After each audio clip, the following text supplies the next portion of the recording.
Sveiki, aš esu informacijos technologijų mokymo centro Adobe Photoshop dėstytoja Alina Višniauskanė ir šiandieną mes turėsim tokį trumpą pavyzdėlį, kaip norint atspausdinti, pasiruošti spausdinimui galbūt kažkokį paveikslėlį.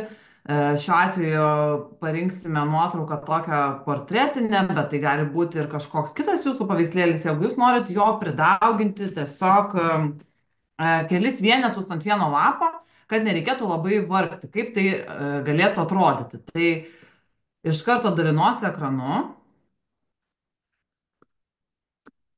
ir atsidarau paveikslėlį. Štai turiu tokią merginą, tokį portretinę nuotraukėlę. Ir ją bandau dabar pasiruošti kaip paterną, kaip pasikartojantį paveikslėlį. Tai pirmiausia, jai dedu vidinę liniją, tai yra vidinį remuką. Tai du kartus spaudžiu ant sluoksnio, lendu į vidų, tada renkuosi stroke, baltą color, spalvą ir position darau inside ir dydį, atitinkamai dydis priklauso nuo to, kokio dydžio jūs turite savo nuotraukai rezoliucijos. Tai mano šiuo atveju yra 50 pikselių, jūsų gali būti daugiau, mažiau, atitinkamai kokio norite to rėmelio. Ir ok. Tada šitą nuotrauką reikėtų mums identifikuoti kaip naujo paterno pasikartojančio paveikslėlio fragmentą. Tai einame į komandą Edit ir renkamės Define Pattern komandą ir pasivadiname savo paveikslėlį, savo šitą fragmentą norimų pavadinimų. Tai yra, pavyzdžiui, aš, tarkim, šiuo atveju pavadinsiu portretas.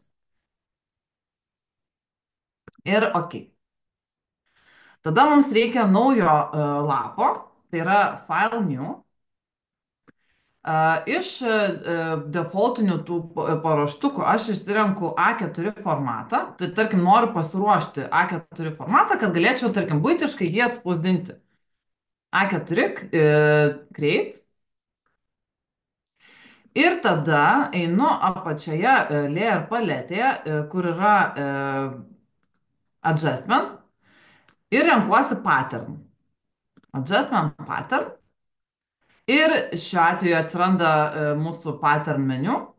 Ir iš pattern meniu man reikia pasirinkti savo identifikuotą paveikslėlį, tai yra štai jisai.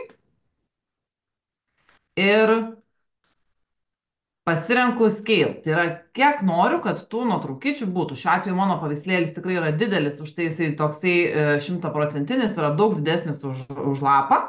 Bet tarkime, jeigu aš pasirinkčiau 9, oi, ne šitas, scale 9, tai turėčiau štai tokį vaizdelį. Tai yra daug nuotraukyčių, ar ne? Čia vėlgi atitinkamai nuo to, kokią jūs nuotrauką turite, kokį paveikslėlį turite, kokio jisai dydžio ir tas skailas nuo to priklauso. Tai mano atveju, šiuo atveju aš galiu, tarkim, tokį vaizdą turėti, galėčiau turėti štai 18 didesnį, daugiau, tai yra nuotraukyčių 9. Ir galėčiau dar, pavyzdžiui, daryti 27, tai yra 4 nuotraukytės sutalpinti. Ir bet kokiu atveju pasirenku savo norimą fragmentą, ok, ir tiesiog lieka tik tai išsisaugoti ir galima tada buitiškai spausdinti su savo spausdintuvu. Tai šiandien toks trumpas pavyzdys. Ačiū ir iki kitų kartų.